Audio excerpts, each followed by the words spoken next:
Bien, allons à 1 Corinthiens chapitre 15. Et si vous vous rappelez, nous avons fait une pause dans 1 Corinthiens la semaine dernière, mais nous avons traversé le livre de 1 Corinthiens. Nous en avons presque fini avec 1 Corinthiens. En fait, il s'agit de notre troisième sermon dans le chapitre 15. Voici notre dernier sermon du chapitre 15, et c'est un long chapitre, il y a beaucoup d'informations. Nous avons passé les 2 premières semaines à parcourir les versets 1 à 34. Nous allons reprendre là où nous nous sommes arrêtés, au verset 35 ce soir. Mais avant ça, je veux juste vous rappeler le contexte du chapitre et de ce qui est dit ici. Vous savez que nous allons verset par verset, chapitre par chapitre, le mercredi soir, en parcourant ces livres. Nous étudions la Bible ensemble, c'est bien de comprendre le contexte. Si vous lisez le verset 12, 1 Corinthiens 15, verset 12, Paul a dit ceci, il parle à l'église de Corinthe, il est dit, « Or si Christ est prêché et qu'il est ressuscité d'entre les morts, comment quelques-uns parmi vous disent-ils qu'il n'y a pas de résurrection des morts ?» Donc ce que je veux que vous vous souveniez et que vous compreniez, c'est qu'il y a des gens dans l'église de Corinthe qui enseignent ou poussent cette idée qu'il n'y a pas de résurrection des morts, que les croyants ne ressuscitent pas de la tombe. Et ce n'est pas quelque chose qui était une idée à l'époque des croyants du Nouveau Testament par rapport à ce qui est connu aujourd'hui. Gardez un doigt dans 1 Corinthiens 15, qui sera notre texte ce soir, mais allez très rapidement au livre de Luc, chapitre 20, au verset numéro 27. Maintenant, faites-moi une faveur, quand vous allez à Luc, mettez un ruban ou un signet ou un bulletin ou quelque chose comme ça, parce que nous allons quitter Luc et nous y reviendrons à Luc plusieurs fois au cours du sermon ce soir. Donc j'aimerais que vous puissiez y retourner rapidement. Luc, chapitre 20, et lisez le verset 27. Nous apprenons dans la Bible qu'il y a souvent beaucoup de gens qui niaient la résurrection, qui niaient qu'il y a une résurrection. Voici un exemple de ça dans Luc chapitre 20 au verset 27. La Bible dit ceci, « Alors certains des Sadducéens, souvenez-vous, dans les évangiles, vous aviez les gens principaux que nous considérions comme les vilains ou les méchants. Dans les évangiles, ce sont les pharisiens, mais il y a aussi les sadducéens. Et la différence entre les pharisiens et les sadducéens est que les sadducéens, lisez ce qui est dit, qui nient qu'il y ait une quelconque résurrection, et ils lui demandèrent, et ça continue à parler de ça, mais je veux que vous remarquiez que les sadducéens nient qu'il y a une résurrection. Ils ne croyaient pas qu'il y avait une résurrection de la tombe. Gardez un repère dans Luc, nous allons y revenir, mais allez au livre des Actes, Actes chapitre 26. Vous êtes dans Luc, allez au livre suivant qui est Actes, Actes chapitre 26. Et donc les Sadducéens niaient la résurrection, et écoutez, aujourd'hui il y a des gens qui nient la résurrection.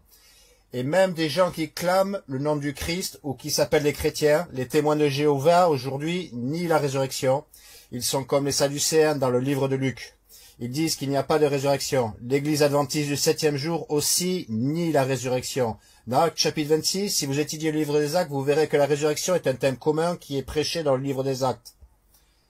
Au verset 8, nous avons l'apôtre Paul. Remarquez ce qu'il dit. Il dit, « Pourquoi parmi vous penserait-on une chose incroyable que Dieu ressuscite les morts ?» Et c'est l'idée des croyants. Et nous avons parlé de cela au cours des 2 dernières semaines, quand nous regardons cela, que vous ne pouvez pas être chrétien et ne pas croire à la résurrection. Vous ne pouvez pas être sauvé et ne pas croire à la résurrection. Et c'est ce à quoi l'apôtre Paul a affaire. Il a affaire avec ces gens qui disent qu'ils nient la résurrection, qu'il n'y a pas de résurrection. Lisez le verset 35. Et encore, si c'est quelque chose avec lequel vous luttez ou quelque chose que vous ne comprenez pas, je vous encourage à écouter les 2 premiers sermons qui ont été prêchés sur 1 Corinthiens 15. En particulier le premier, quand nous avons traité des 6 aux 8 premiers versets, et nous avons parlé de la fiabilité de la résurrection, et pourquoi nous croyons à la résurrection, et le fait que ce n'est pas, selon la Bible, une foi aveugle, mais à cause de récits de témoins oculaires que nous comprenons que cela s'est passé. Lisez le verset 35. Paul pose 2 questions auxquelles il répondra quand nous finirons ce chapitre. Dans 1 Corinthiens 15, 35, il dit ceci, « Mais un homme dira... » Et encore une fois, il parle de ceux qui nient qu'il y a une résurrection. Et voici la question. La première question est, comment les morts ressuscitent-ils? Donc il dit, mais certains hommes diront, il y a quelqu'un qui va dire, parce qu'il vient juste de parler de la résurrection, du besoin de la résurrection, de la fiabilité de la résurrection. Et il dit bien que certains d'entre vous ont posé cette question. Comment les morts ressuscitent-ils? C'est la question numéro 1. La question numéro 2 est, avec quel corps viennent-ils? Donc ce que l'apôtre Paul va faire pour nous maintenant, il va répondre. Il va passer le reste de ce chapitre à répondre à ces 2 questions. Comment les morts ressuscitent-ils et avec quel corps viennent-ils? Et ce soir, ce que nous allons faire, c'est que nous allons étudier cette idée de nos corps glorifiés. Nous allons étudier l'idée de comment sont les morts ressuscités et avec quel corps viennent-ils. Quand nous sommes ressuscités à l'enlèvement, et c'est ce que nous croyons, que ceux qui ont placé leur foi en Christ seront un jour ressuscités des morts, quel corps aurez-vous? Nous allons étudier cela ce soir, et nous allons commencer par la question numéro 1. Comment les morts ressuscitent-ils? Remarquez ce qui est dit au verset 36. Toi, insensé, ce que tu sèmes n'est pas vivifié, sauf s'il meurt.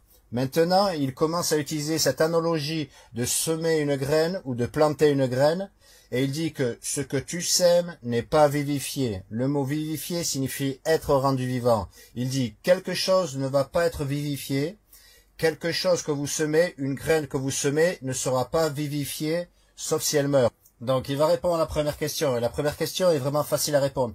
C'est comment les morts ressusciteront-ils? Et il dit, voici comment ils meurent. Numéro 1, quelqu'un meurt, quelqu'un doit mourir avant qu'il puisse être vivifié ou ressuscité ou rendu vivant. Alors il dit qu'ils doivent être enterrés. Lisez le verset 37, il est dit, et quant à ce que tu sèmes, et de nouveau ici l'idée d'une plante, tu ne sèmes pas le corps qui sera, mais du grain nu, ce peut être de blé ou de quelque autre grain. Je veux que vous remarquiez qu'il dit ici qu'il doit être semé. Et en passant, laissez-moi juste dire ceci. Et ce n'est pas, vous savez, quelque chose que la Bible nous dit que nous devons faire. Et ce n'est pas un péché, vous savez, je ne crois pas que c'est un péché de faire autrement. Mais je dis que historiquement, les chrétiens ont toujours enterré leurs morts à cause de la résurrection. À cause du fait que c'est une image, nous prenons un corps et nous le plantons dans le sol et nous l'enterrons avec l'idée qu'une fois qu'il est mort et qu'il est semé, il sera un jour vivifié et rendu vivant. Vous verrez que ça a toujours été les païens, ça a toujours été ceux qui rejettent Dieu et rejettent la parole de Dieu, qui vont brûler leurs morts ou faire des choses de ce genre. De nouveau, je ne dis pas que la crémation de quelqu'un soit un péché ou autre chose, mais voici ce que je dis. Historiquement, les chrétiens ont toujours enterré. Cela a été quelque chose qui nous a rendus différents des autres religions païennes. Et la raison principale de cela est que dans cette image de la résurrection, quelque chose meurt, est semé et planté, et puis bien sûr, c'est vivifié et transformé. Lisez le verset 37 de nouveau. Il est dit, et quant à ce que tu sèmes, tu ne sèmes pas le corps qui sera. Ici, ce qu'il dit, c'est que quand vous mettez quelque chose dans la terre, quand vous mettez une graine dans le sol, vous ne vous attendez pas à ce que la même chose revienne. Vous vous attendez à ce que cette graine soit transformée en quelque chose d'autre. Mais du grain nu, ce peut être du blé ou de quelque autre graine. Verset 38, mais Dieu lui donne un corps comme il lui a plu. Comme il lui a plu à qui? Comme il a plu à Dieu. Et à chaque semence son corps approprié. Donc il répond à sa première question, d'accord? Et il dit, voici comment un corps, voici comment la résurrection fonctionne. Quelqu'un qui est un croyant meurt, il est enterré, et ensuite il est transformé à un nouveau corps. Dieu lui donne un corps. Maintenant nous allons entrer dans le sujet principal du sermon, qui est à propos de ce corps. Et avec quel corps vient-il? Mais laissez-moi juste prendre un moment avant pour répondre à une question dont je parlais avant. Car nous étions dans 1 Corinthiens 15 et je ne m'en suis pas occupé, je veux juste revenir en arrière et l'examiner rapidement. Et je pense que vous comprendrez un peu plus le verset quand vous allez comprendre de quoi nous parlons quant à la résurrection. Qu'est-ce que la résurrection? Quelles sont les étapes? Non seulement pour répondre à la question avec quel corps vient-il, mais nous répondrons aussi à la question comment les morts ressuscitent-ils? Et nous savons qu'ils ressuscitent. Quand quelqu'un meurt, il est enterré, transformé, ressuscité.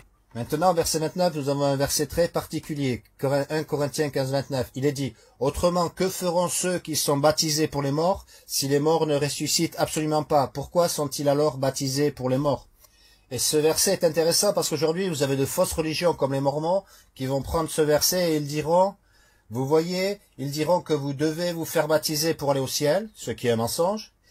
Et puis ils diront, mais si vous aviez un être cher qui est mort, vous savez, c'est ce que l'Église mormone enseigne. Ils enseignent que si vous aviez des êtres chers qui sont morts et qui ne sont pas morts en tant que mormons, ils croient littéralement qu'ils peuvent se faire baptiser pour leurs proches disparus. Ils tirent ça de ce verset. Il est dit, autrement, que feront ceux qui sont baptisés pour les morts, si les morts ne ressuscitent absolument pas? Pourquoi sont-ils alors baptisés pour les morts? Et ils disent, vous voyez que nous pouvons baptiser pour les morts. Et donc, vous savez, si votre arrière-grand-père Jétréo ou qui que ce soit n'était pas un mormon, moi, en tant que mormon aujourd'hui, je peux être baptisé pour les morts, afin que de cette façon, ils puissent aller au ciel. Maintenant, il y a quelques problèmes avec cela. Allez au chapitre 6 de Romains, et laissez-moi vous dire certaines choses. Numéro 1, est-ce que nous croyons que les gens peuvent être baptisés pour les morts? Voici ce que vous devez comprendre. Le baptême ne fait pas partie du salut. La Bible dit que le salut est un don gratuit. La Bible dit que si tu confesses de ta bouche le Seigneur Jésus et que tu crois dans ton cœur que Dieu l'a ressuscité entre les morts, tu seras sauvé. Il n'est pas dit que vous devez être baptisé, il n'est pas dit que vous devez aller dans une église, que vous devez vous repentir de péché, que vous devez faire quoi que ce soit. Lorsque les geôliers philippiens, nous savons que quand la question a été posée, que dois-je faire pour être sauvé, la réponse était crois au Seigneur Jésus-Christ et tu seras sauvé. Si quelqu'un croit en Christ et par la foi appelle pour le salut, il est sauvé, qu'il soit baptisé ou non. Et vous savez, l'exemple parfait de cela, c'est le voleur sur la croix. Souvenez-vous du voleur qui est mort sur la croix à côté de Jésus. Et il a demandé, il a dit, souviens-toi de moi quand tu viendras dans ton royaume. Et qu'est-ce que Jésus a dit? A-t-il dit, eh bien, tu vas devoir quitter cette croix et te faire baptiser, parce que tu dois te faire baptiser avant de pouvoir aller au ciel? Jésus a-t-il dit, eh bien, tu vas mourir sur cette croix sans l'occasion pour toi d'être baptisé? Alors si tout va bien, un des membres de ta famille se fera baptiser pour les morts pour toi. Non, vous savez quoi? Il a dit, souviens-toi de moi quand tu viendras dans ton royaume. Et Jésus lui a dit, aujourd'hui tu seras avec moi au paradis. Pourquoi? Parce que quiconque croit au Christ et fera appel à son nom pour le salut est sauvé, sera sauvé. Donc nous savons que le baptême ne fait pas partie du salut. Le baptême est quelque chose que nous faisons après le salut. Mais nous savons aussi qu'une fois que quelqu'un meurt sans Christ, il n'y a pas d'espoir. La Bible dit, et comme il est terminé aux hommes de mourir une fois, mais après cela le jugement, vous avez jusqu'à ce que vous mouriez ou jusqu'à ce que Dieu vous rende réprouvé pour être sauvé. Et vous savez qu'une fois que vous franchissez cette ligne, il est déterminé aux hommes de mourir une fois, mais après cela, c'est le jugement. Il n'y a pas de seconde chance après la mort. Vous devez être sauvé pendant que vous êtes encore en vie. Alors vous dites, eh bien, que veut dire ce verset à propos des gens étant baptisés pour les morts? Vous devez comprendre quelque chose. Et dans un premier temps, même si nous ne comprenons pas le verset, même si nous disons « je ne sais pas à quoi ce verset fait référence », nous en savons assez de la Bible pour savoir que ce ne sont pas des gens qui se font baptiser pour leurs proches morts. Parce que vous n'avez pas besoin de baptême pour le salut, tout d'abord, et parce qu'une fois que quelqu'un est mort, c'est réglé. Vous savez, ils sont soit sauvés, ou soit ils n'ont pas été sauvés. Et une fois que quelqu'un meurt, c'est le jugement. Donc vous demandez de quoi parle ce verset? Allez à Romains chapitre 6, Romains chapitre 6, et lisez le verset 3. Et voici ce que vous devez comprendre. Nous parlons de la résurrection, d'accord? Et le baptême est en fait une image de la résurrection. Romains chapitre 6, verset 3. Ne savez-vous pas que beaucoup d'entre nous avons été baptisés en Jésus-Christ, avons été baptisés en sa mort? Par conséquent, nous sommes ensevelis avec lui par le baptême en la mort. Remarquez ces mots.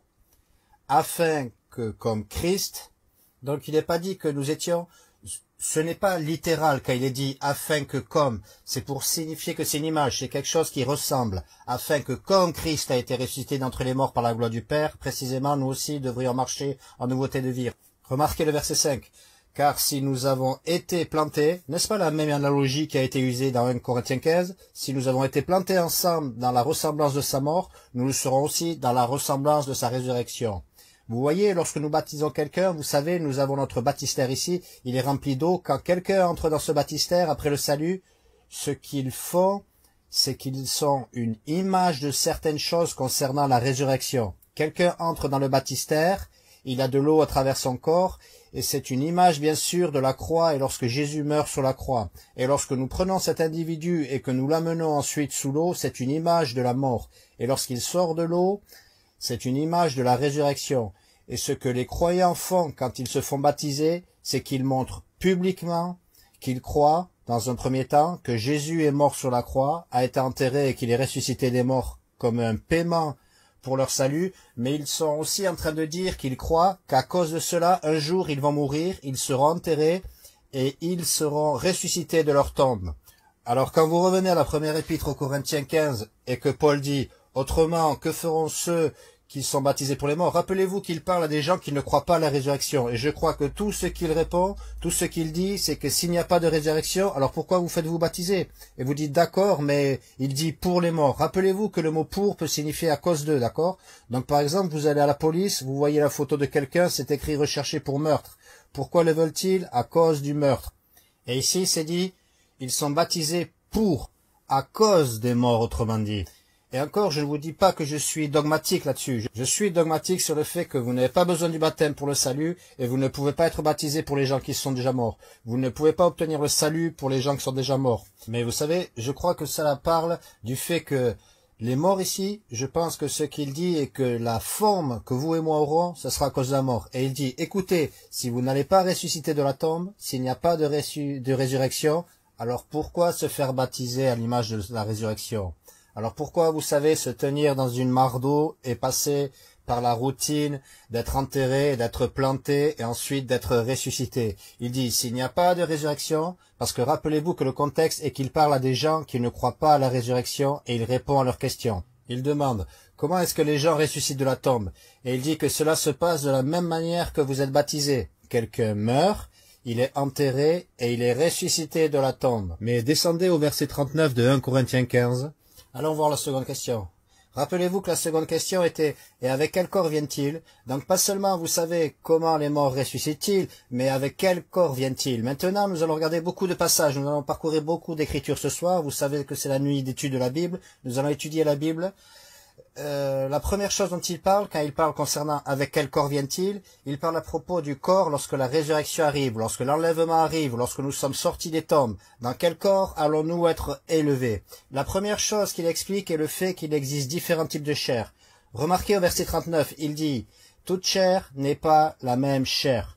Maintenant, souvenez-vous que dimanche matin, nous avions parlé à propos du fait que la Bible est toujours en avance sur le monde quand on en vient à la science. Souvenez-vous que la Bible, elle a toute la science en elle, et le monde ni cela, et ni cela, et ni cela.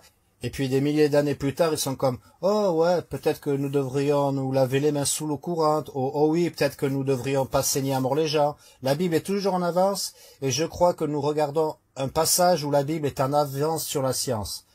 Parce que la science aujourd'hui ne serait pas d'accord avec ce que la Bible va dire. Mais vous savez que si je dois choisir entre la science faussement nommée de ce monde ou la parole de Dieu, je m'en tiendrai toujours à la parole de Dieu. Et je ne serais pas surpris si dans des centaines d'années, des découvertes scientifiques en viennent à prouver ce que 1 Corinthiens 15 est sur le point de nous montrer. Parce que dans le verset 39, il dit ceci, « Toute chair n'est pas la même chair. » Il dit, « Toute chair n'est pas la même chair. » Donc comme il dit, mais il y a une sorte de chair des hommes, vous savez, si cela ne vous dérange pas d'écrire dans votre Bible, écrivez juste à côté de ce mot, vous pouvez simplement dessiner une petite flèche et écrire le mot humain, c'est à quoi ça se réfère, l'humanité. Une autre chair, des bêtes. Vous pouvez faire une petite flèche à côté du mot bête et juste écrire ces mots animaux terrestres. Ensuite, il dit une autre, celle des poissons. Vous pouvez faire une petite flèche à côté du mot poisson et écrire animaux marins du monde. Ensuite, il dit et une autre, celle des oiseaux. Vous pouvez faire une petite flèche là et écrire animaux volants ou de l'air. Vous savez, les volailles, les oiseaux. Vous dites, eh bien, quel est le gros problème ici avec ce que dit la Bible?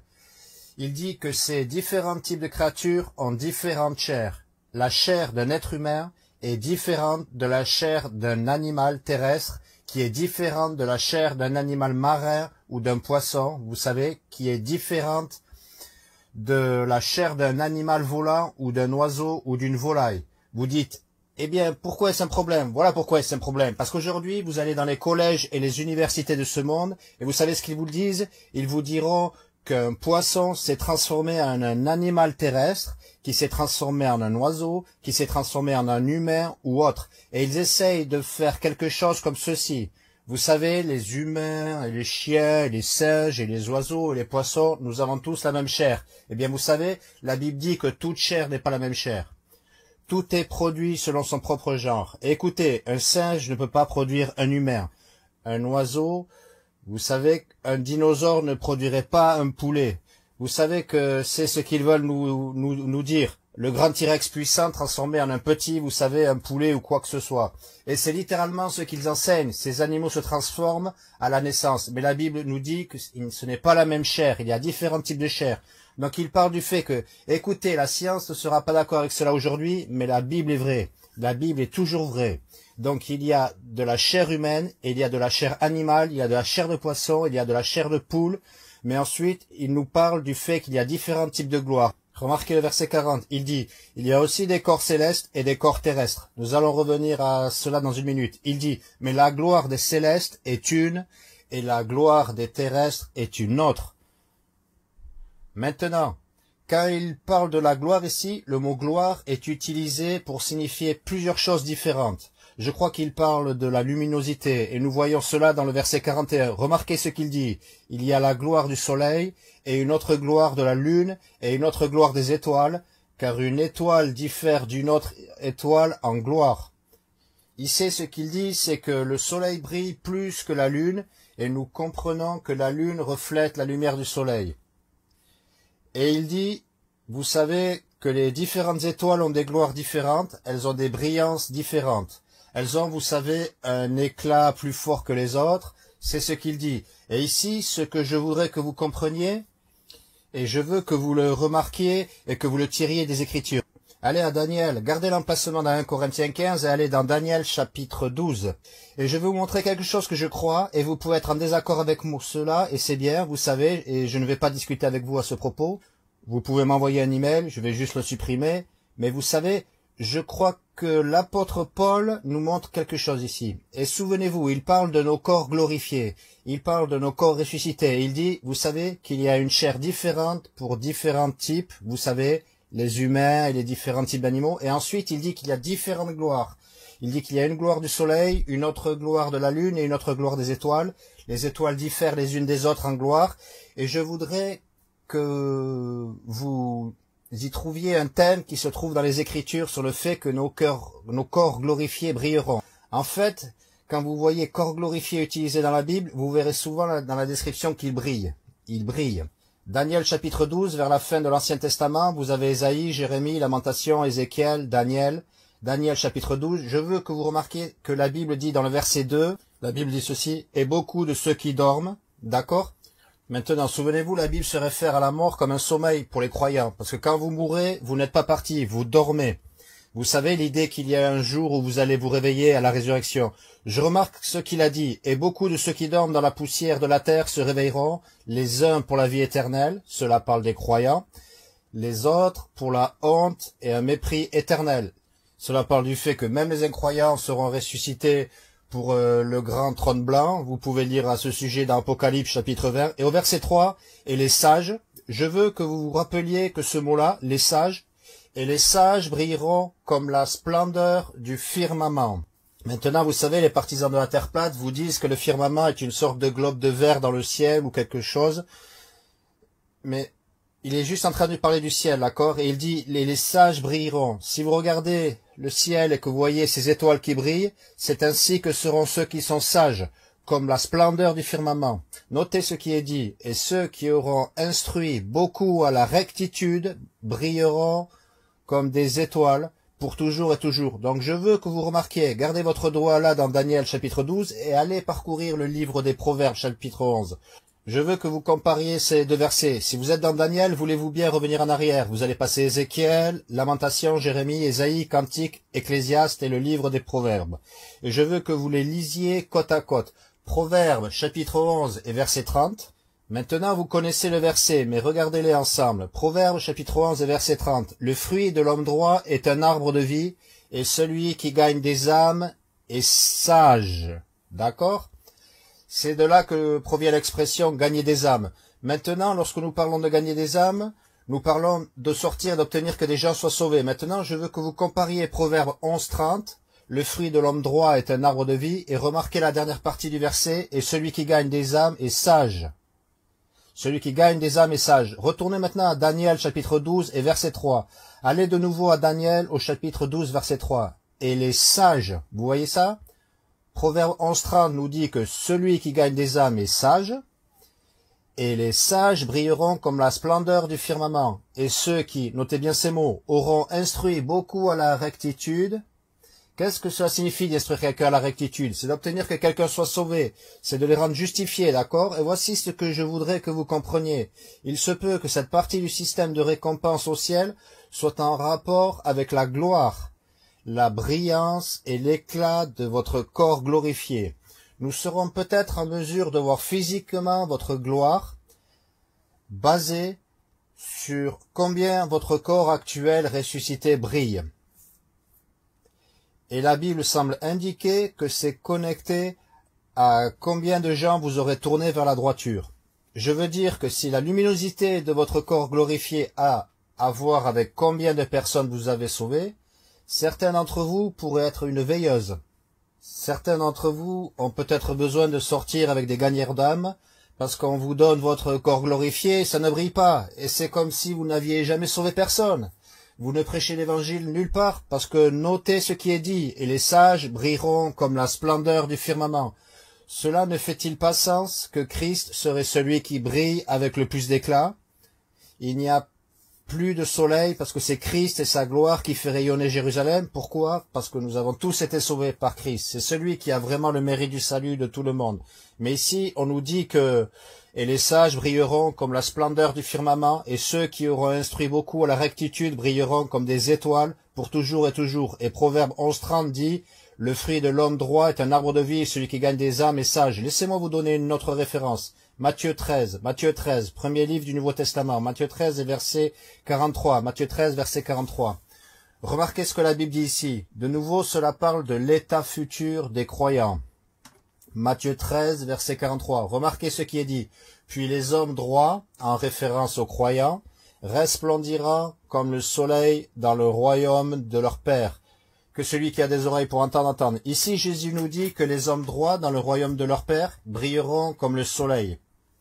Alors, que pouvons-nous en apprendre? Si la gloire de votre corps glorifié est liée à la façon dont vous évangélisez, et dans la grande commission qui, en passant, est la raison pour laquelle Dieu nous a laissés ici, pourquoi même nous avons une église, c'est pour atteindre les gens avec l'évangile de Jésus-Christ, c'est de sauver les gens, de les faire baptiser, d'en faire des disciples.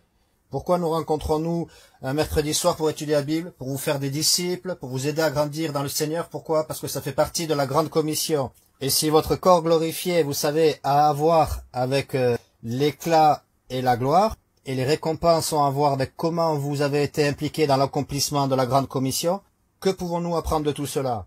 Voici ce que nous pouvons apprendre, que certains d'entre vous feraient mieux de se mettre au travail. Si vous n'êtes pas un gagneur d'âmes, vous ferez mieux d'aller gagner des âmes. Mais je ne sais pas comment faire pour gagner les âmes. Alors laissez-nous vous apprendre, laissez-nous vous aider, mais vous devez vous impliquer. Et laissez-moi dire pour ceux-ci d'entre vous qui sont des gagneurs d'âmes, vous ferez mieux de vous assurer que vous faites un bon travail, vous ferez mieux de vous assurer que vous êtes minutieux, parce qu'il y a beaucoup de gagneurs d'âmes qui ne savent pas ce qu'ils font. Ils sont trop fiers et arrogants pour que quelqu'un les corrige. Ils vont partout en priant, formant un groupe de prière avec des personnes qui ne sont même pas sauvées, ils n'expliquent même pas en détail, et ils s'attendent à être vraiment brillants. J'ai tant de gens sauvés chaque semaine. Vous devez réaliser que vous n'avez pas autant de gens sauvés que vous le pensez. Nous ferons mieux de nous assurer de faire un bon travail quand nous expliquons des versets, lorsque nous enseignons aux gens l'Évangile, quand nous leur expliquons, nous posons les questions, nous nous assurons qu'ils comprennent. Pourquoi? Parce que toutes les récompenses dans le ciel sont liées à cela. Brillez. Et vous dites, oh, je m'en fiche de cela. Vous serez embarrassé au paradis quand vous serez monsieur veilleuse, monsieur moindre dans le royaume des cieux. Vous allez devoir demander à un gagneur d'âme de vous aider, vous savez, pour voir dans la nouvelle Jérusalem, parce que vous n'avez pas assez de luminosité venant de vous, pour vous montrer les environs. La Bible nous dit ici tout le monde. Donc voici ce qu'il faut comprendre. Revenez à 1 Corinthiens 15. Toutes les personnes en gloire, chaque corps glorifié aura une gloire différente. Comme le soleil a une gloire différente de la lune, qui a une gloire différente des étoiles, tout le monde dans son corps glorifié aura une luminosité différente et une gloire différente. C'est ce que la Bible nous enseigne ici. Retournons à 1 Corinthiens 15, lisez le verset 42. Maintenant, il commence à nous parler des différences entre les corps glorifiés que nous allons avoir un jour et les corps que nous avons aujourd'hui. Remarquez ce qui est dit dans le verset 42. Dans le verset 42, il parle de, lisons-le. Ainsi en est-il aussi de la résurrection des morts. D'accord? C'est ce dont nous parlons, des corps glorifiés. Il est semé en corruption, il ressuscite en incorruptibilité. Donc, une différence entre nos corps aujourd'hui et les corps que nous aurons un jour, à la résurrection, et que nos corps aujourd'hui sont corruptibles ou corruption, et ces corps seront incorruptibles ou incorruption. Maintenant, gardez un repère dans 1 Corinthiens 15 et allez à 2 Corinthiens chapitre 5. Rapidement, 2 Corinthiens chapitre 5. Et lisez le verset 1. Qu'est-ce que cela signifie que nos corps sont corruptibles et nos futurs corps seront incorruptibles? Qu'est-ce que ça veut dire? Une seconde. Nous sommes dans ce chapitre 5 et dans le verset 1, il explique cela. Mais ensuite, il y a autre chose que je vois dans l'écriture différemment des autres personnes. Et si cela vous offense, vous savez, je suis désolé, mais c'est ainsi que je le vois dans l'écriture. et quand vous êtes le pasteur, vous pouvez prêcher comme bon vous semble. Lisez le verset 1, il dit « Car nous savons que si notre maison terrestre, je veux que vous remarquiez ce qu'il dit, notre maison terrestre de ce tabernacle est dissoute. » Maintenant, le mot dissoute signifie tomber en morceaux. Le même mot grec est traduit dissoudre là dans notre Bible King James, et dans l'autre endroit de notre Bible King James, il est traducteur de la Bible King James, on traduit par détruit, d'accord? Donc il est dit, si notre maison terrestre de ce tabernacle est dissoute, nous avons un édifice de Dieu éternel dans les cieux, une maison non pas faite par des mains. Maintenant, nous allons revenir et lire plus de ce passage plus tard dans le sermon, et ce sera vraiment plus clair de comprendre ce dont il parle. Je veux juste vous dire maintenant, et vous pourrez lire quelques autres versets pour le contexte, il parle de nos corps. Quand il parle de notre maison terrestre, il parle de nos corps, du fait que nos corps vont se dissoudre. Ils vont être détruits, ils sont corruptibles, ils sont corrompus, ils vont tomber en morceaux. Tous les jours, votre corps devient de plus en plus vieux et de plus en plus faible, et il se dissout, il se désintègre. Et laissez-moi juste dire ceci. Vous savez, je crois que quand Jésus a parlé des demeures que nous allons obtenir dans le ciel, et si je m'en vais et prépare une place pour vous, je reviendrai et vous recevrez moi-même, afin que là où je suis, vous puissiez y être aussi. Je crois que ces demeures, dans la maison de mon Père, il y a beaucoup de manoirs. Si cela n'était pas ainsi, je vous l'aurais dit. Je crois qu'il fait référence à nos corps glorifiés. Et si vous regardez, vous savez, certaines personnes n'aiment pas lorsque je dis cela. C'est comme, ah non, je vais avoir un jacuzzi ou peu importe.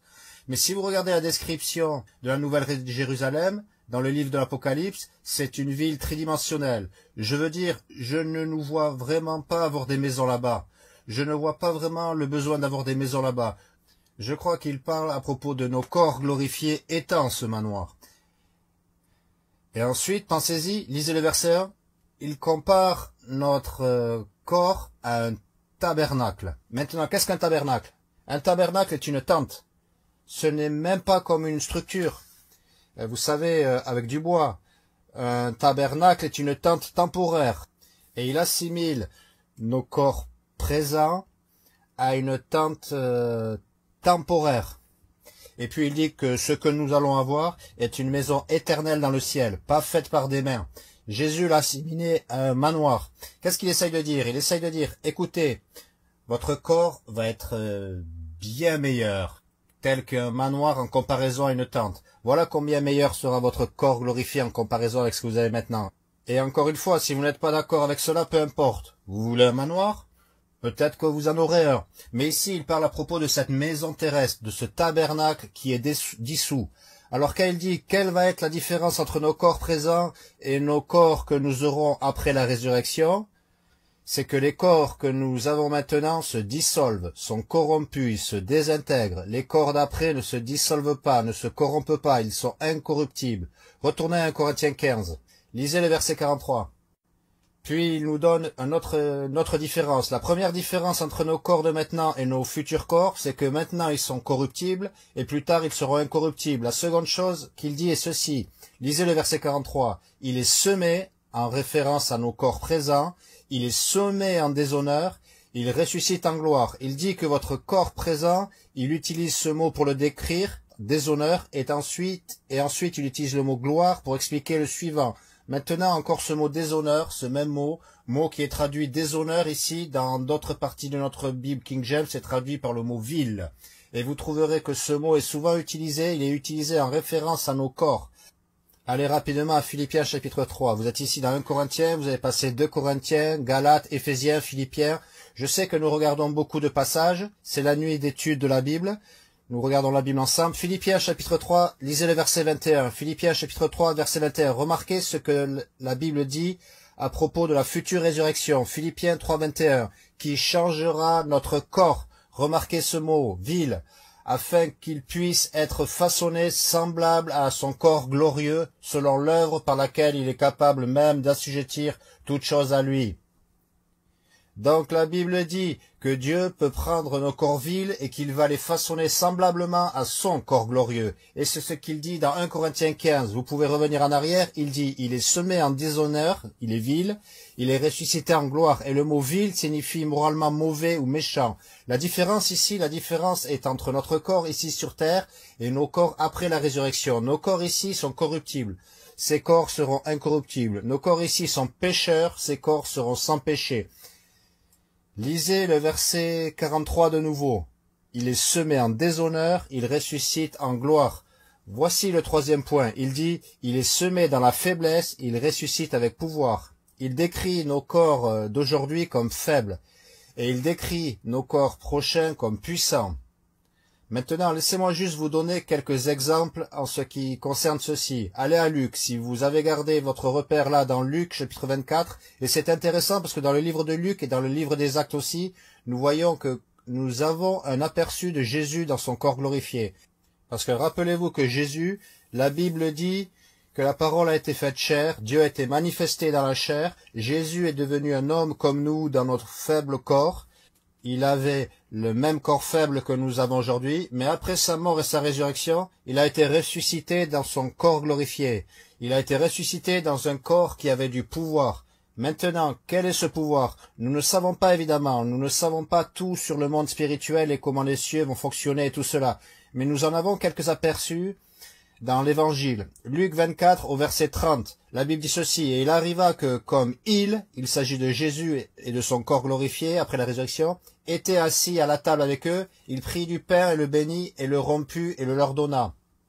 Et leurs yeux furent ouverts et ils le reconnurent, et il, notez ce qu'il est dit, il disparut de devant eux. » Remarquez, la Bible dit que Jésus, dans son corps glorifié, dînait avec ces gens, il parle juste avec eux, et puis il disparaît. Il a juste disparu. Verset 36, même chapitre. Et comme il parlait ainsi, c'est plus tard dans un endroit différent, Jésus lui-même se tint au milieu d'eux et leur dit, « Paix soit envers vous. » Maintenant, ce qui est intéressant à ce sujet, nous obtiendrons plus de détails dans Jean. Allez rapidement à Jean. Ici Luc, allez au livre de Jean. Gardez un doigt dans Luc, mais nous allons y revenir. Mais lisez Jean chapitre 20, le verset 19. Jean 20 et le verset 19. La Bible dit ceci. Jean 20, 19. Puis le soir de ce même jour, le premier jour de la semaine, quand les portes du lieu étaient fermées, où les disciples étaient assemblés par crainte des Juifs, Jésus vint et se tint au milieu d'eux, et leur dit, « Paix soit envers vous. » Maintenant, je veux que vous notiez, la Bible est très claire et nous dit que les portes étaient fermées. Souvenez-vous, Jésus vient d'être tué. 3 jours plus tôt, les disciples courent, ils se cachent, ils ont fermé les portes. Je suis sûr qu'ils les ont verrouillées et la Bible nous dit que les portes étaient fermées et Jésus se tenait au milieu d'eux. Pourquoi? Parce qu'il est juste réapparu. Et nous voyons que Jésus, avec son corps glorifié, n'est pas limité à ce que nos corps peuvent faire. Et nous n'avons pas le temps de développer ça. Nous voyons qu'il voyage sur de vastes distances, beaucoup plus vite. Allez à Actes, chapitre 1. Permettez-moi de vous donner une dernière pensée. Actes, chapitre 1, verset 9. Vous êtes dans Jean, le livre suivant, Actes, chapitre 1. Jésus, dans son corps glorifié, vous le savez, mais regardons-le. Et quand c'est Jésus, eut dit ces choses, tandis qu'il regardait, remarquez ce qu'il dit, il fut enlevé, et un nuage le reçut hors de leur vue. Qu'est-ce que Jésus a fait? Il s'est juste envolé. Vous vous demandez, pensez-vous que nous allons pouvoir voler dans nos corps glorifiés? Je ne sais pas, peut-être. Vous pensez que nous allons disparaître, être capables de passer à travers les murs, et vous savez, ils peuvent fermer les portes et nous allons juste passer à travers. C'est ce que la Bible semble indiquer. Vous dites que c'est un peu idiot. Mais voici pourquoi vous pensez que c'est idiot. Vous le pensez parce que vous croyez que Superman vole, c'est ça? Comme tous ces super-héros. Mais laissez-moi vous dire quelque chose. Satan se moque toujours des choses de Dieu. Satan essaye toujours de faire en sorte que les choses de Dieu semblent ridicules. Donc pour moi, il est logique qu'il fasse cette blague que ces gens volent. Pourquoi? Parce que Jésus a été enlevé au ciel. La Bible dit, je descendrai de la même façon. Il descendra sur un cheval volant et nous descendrons avec lui. Donc ce que je veux que vous compreniez, c'est que nos corps sont limités. Ce sont des corps faibles, mais quand la résurrection arrivera, ils seront des corps puissants. Des corps avec du pouvoir qui, je crois, seront capables de faire des choses spéciales que nous ne sommes pas capables de faire maintenant. Revenez à 1 Corinthiens 15. Laissez-moi vous donner la prochaine chose qu'il dit ici concernant la différence entre nos corps d'aujourd'hui et les corps à venir provenant de la résurrection. Il dit que nos corps présents sont des corps naturels. Et que les corps que nous aurons un jour seront des corps spirituels. Verset 44, il dit, « Il est semé un corps naturel, il ressuscite un corps spirituel. » Il y a un corps naturel et il y a un corps spirituel. J'aimerais que vous notiez ceci. Il y a un corps naturel et il y a un corps spirituel. Verset 45, « Et ainsi il est écrit, le premier homme, Adam, a été fait une âme vivante. Le dernier Adam a été fait un esprit vivifiant. Quoi qu'il en soit, ce n'était pas le premier qui est spirituel, mais ce qui est naturel. Et ensuite, ce qui est spirituel. Je veux que vous remarquiez que la Bible dit qu'il y a un corps naturel et qu'il y a un corps spirituel. Maintenant, que pouvons-nous apprendre de cela? Revenez à Jean, très rapidement, Jean chapitre 4. Et aujourd'hui, nous avons beaucoup entendu parler de ces attaques sur la Trinité, d'accord? Tous ces unitaristes, modalistes qui attaquent la Trinité. Et voici l'une des choses sur laquelle ils nous attaquent. Ils disent, oh, vous les gars, vous croyez en 3 dieux.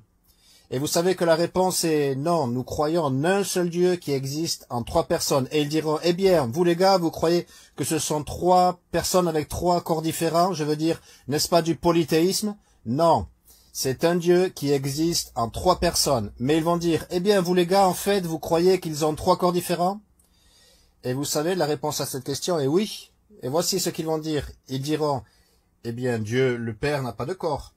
À cause du fait que Dieu est un esprit. Jean 4, 24. Dieu est un esprit, et ceux qui l'adorent doivent l'adorer en esprit et en vérité. Mais nous venons de voir dans 1 Corinthiens 15 qu'il existe une telle chose qu'un corps spirituel. Donc vous dites, oh, Dieu est un esprit, donc il n'a pas de corps. Non, il a un corps, c'est un corps spirituel. Il est dit un corps spirituel. Vous dites, prouvez-le, allez à Matthieu 18, lisez le verset 10. Ils disent, Dieu est un esprit, aucun homme n'a jamais vu Dieu. Tout cela est vrai, mais écoutez-moi, cela ne veut pas dire qu'il n'a pas de corps. Tout ce que cela signifie, c'est qu'aucun homme n'a jamais vu Dieu. Parce que vous savez qui a vu Dieu le Père? Je vais vous le montrer. Matthieu 18, verset 10. Si vous avez une édition en lettres rouges de la Bible, ces mots seront en rouge parce que ce sont des mots que le Seigneur Jésus-Christ a dit. C'est Jésus qui parle, Matthieu 18, 10. Prenez garde que vous ne méprisiez un de ces petits, car je vous dis que dans le ciel, leur ange regarde toujours la face de mon Père qui est au ciel. Comment peut-il ne pas avoir de corps s'il a un visage que les anges regardent? Vous dites, oh, vous savez, c'est un esprit, il n'a pas de corps. Non, voici ce que vous devez comprendre. 1 Corinthiens 15 nous enseigne qu'il existe une telle chose, à savoir un corps naturel et un corps spirituel. Et aucun homme n'a vu Dieu à aucun moment, c'est vrai, mais les anges contemplent un visage. Jésus a dit, les anges regardent toujours la face de mon Père qui est au ciel. Allez à Exode, chapitre 33. Dans l'Ancien Testament, vous avez Genèse, Exode. Écoutez, ne laissez pas ces gens essayer de vous rendre confus. C'est une personne, c'est juste une personne, avec un seul corps. Le Père n'a pas de corps. Oui, le Père en a un. Vous dites, eh bien, c'est un esprit, c'est un corps spirituel, avec un visage, avec des mains. Je veux dire que la Bible dit que Jésus est assis à la main droite du Père. Est-il assis à côté d'une chaise vide? Il y a un corps ici, c'est un corps spirituel. Exode 33, verset 18. Vous avez Genèse, Exode 33, 18 dit ceci. Et il, maintenant c'est une histoire de Moïse. C'est Moïse. Et il dit, je te supplie, c'est Moïse parlant à Dieu le Père, montre-moi ta gloire. Et il dit, je ferai passer c'est Dieu qui parle à Moïse, je ferai passer toute ma bonté devant toi, et je proclamerai le nom du Seigneur devant toi, et je ferai grâce à qui je ferai grâce, et je manifesterai ma miséricorde à qui je manifesterai miséricorde. Verset 20. Et il dit, c'est Dieu qui parle à Moïse, tu ne peux pas voir mon visage. Pourquoi? Parce que personne n'a vu Dieu à aucun moment. Mais ce n'est pas le cas des anges. Il dit, tu ne peux pas voir mon visage, car aucun homme ne me verra et vivra. Et le Seigneur dit, voici, il y a un lieu près de moi, et tu te tiendras sur un roc. Et il arrivera pendant que ma gloire passera, que je te mettrai dans la fente du roc, et je te couvrirai de ma main. Apparemment, il a une main. Et tandis que je passerai, et je retirerai ma main, et tu verras mon dos. Dieu a permis à Moïse, il n'a pas permis à Moïse de voir son visage, mais il a permis à Moïse, il est passé devant Moïse, et il a couvert Moïse lorsqu'il passait. Mais quand il s'est éloigné devant Moïse, il a retiré sa main, afin que Moïse puisse le voir s'éloigner. Pas son visage, mais son dos. C'est ce qui est dit quand il est dit au verset 23, « Et je retirerai ma main et tu verras mon dos, mais mon visage ne pourra être vu. » Vous dites, quelle est votre preuve? Voici la preuve. Dieu le Père a un corps. Vous dites, c'est un esprit. Oui, c'est un corps spirituel. 1 Corinthiens 15 nous dit qu'il y a des corps naturels et qu'il y en a des spirituels. La différence entre le Père et le Fils est que la parole a été faite chair. C'est que Jésus a pris la forme d'un homme. le corps d'un homme, la chair d'un homme. Mais ça ne signifie pas qu'il n'y a pas trois personnes distinctes avec trois corps. Ne laissez pas les gens de nos jours attaquer la doctrine de la Trinité. Nous manquons de temps. Allez, 1 Corinthiens 15, lisez le verset 47. Voici un autre exemple de la différence entre nos corps actuels et le futur corps. 15,47. Le premier homme est tiré de la terre terrestre, le second homme est le Seigneur venu du ciel. Comme est le terrestre, ainsi sont aussi ceux qui sont terrestres. Et comme est le céleste, ainsi sont aussi ceux qui sont célestes. Et comme nous avons porté l'image du terrestre, nous porterons aussi l'image du céleste. Que dit la Bible ici? Elle dit ceci, que nos corps d'aujourd'hui sont faits pour la terre, que nos corps futurs seront faits pour le ciel. Et il parle de cela au verset 40. Nous l'avons sauté, mais regardez-le à nouveau, le verset 40. Il y a aussi des corps célestes et des corps terrestres. Alors nos corps maintenant, ils ne survivraient pas au ciel. Mais ces corps le pourront. Lisez le verset 50.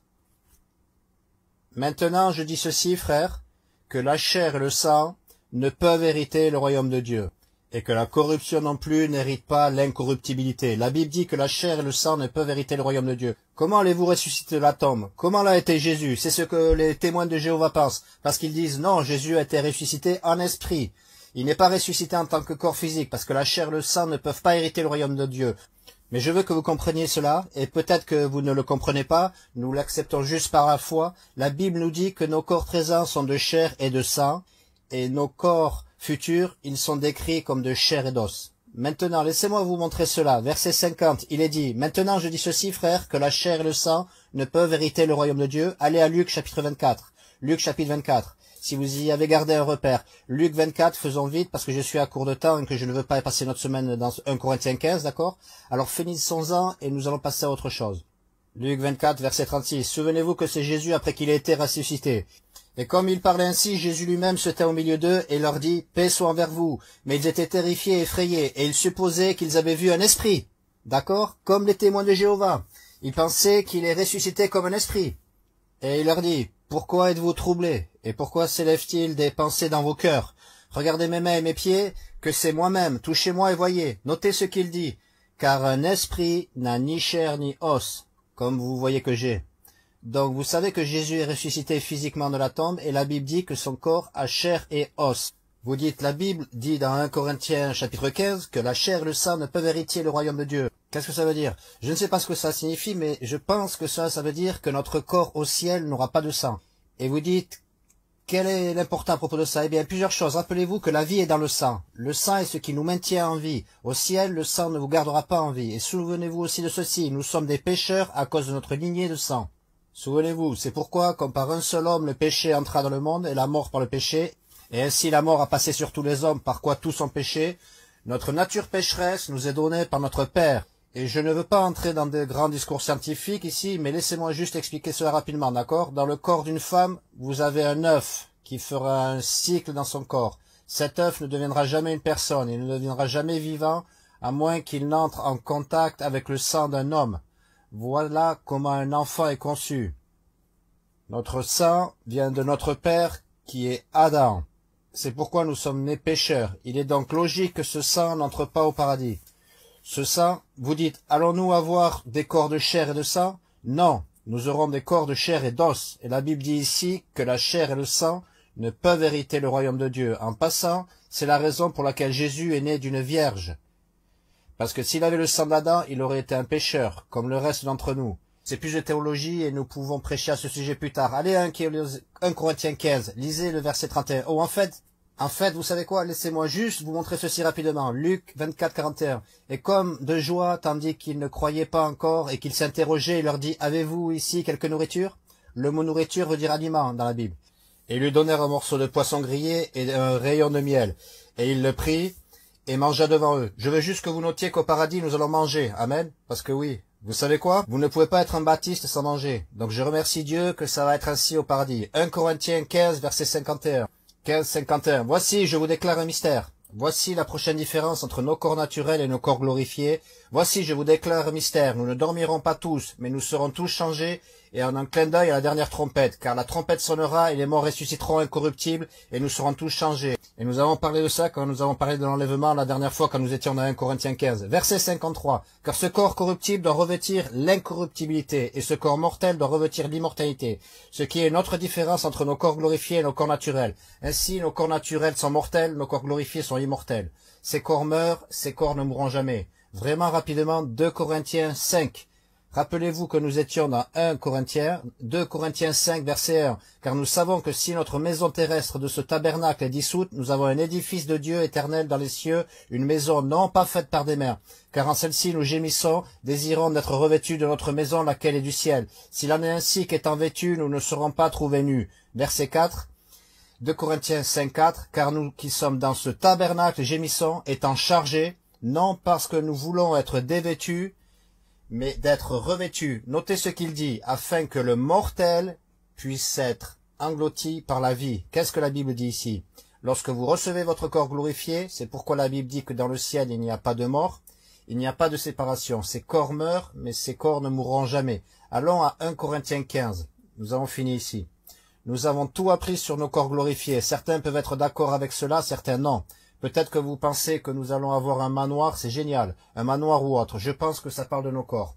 Je crois qu'ils vont briller en fonction de combien nous investissons dans l'évangélisation ici sur la terre. Je pense qu'ils vont être puissants, ils vont pouvoir faire des choses que nous ne pouvons pas faire aujourd'hui. Mais à la fin de la journée, voici ce que nous savons. Il y a une résurrection.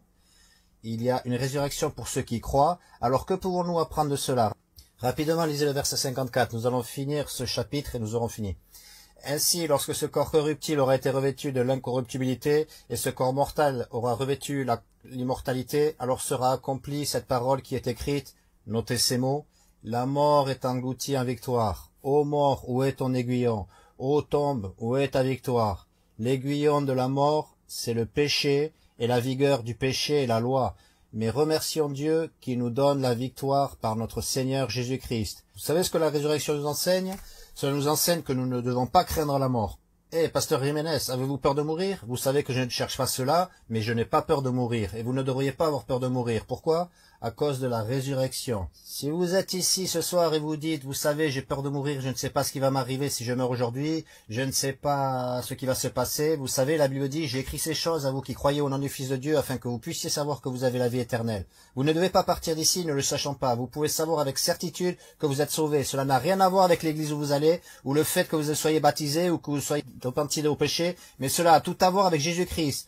Mais vous savez, une fois que vous croyez en lui, vous n'avez plus à craindre ça. Ô mort, où est ton aiguillon? Ô tombe, où est ta victoire? Lisez le verset 58. Par conséquent, ce mot signifie, pour cette raison, pour tout ce que nous venons d'apprendre sur la résurrection, tous les 57 versets menant à ce dernier verset en 1 Corinthiens 15, il dit, par conséquent, mes frères bien-aimés, soyez fermes, inébranlables, toujours abondants dans l'œuvre du Seigneur, d'autant que vous savez que votre labeur n'est pas en vain dans le Seigneur. La résurrection, non seulement nous enseigne que nous ne devrions pas craindre la mort, la résurrection nous enseigne aussi que nous devrions rester motivés pour Dieu. Pourquoi? Parce que notre travail n'est pas en vain. Il y a plus pour cette vie que cette vie. Donc, pendant que nous voyons le monde réussir, alors que nous voyons le monde prospérer, alors que nous voyons les méchants prospérer, nous réalisons que l'histoire n'est pas finie. Et il y a un chapitre après la mort. Il se nomme la résurrection. Inclinons nos têtes et ayons un mot de prière.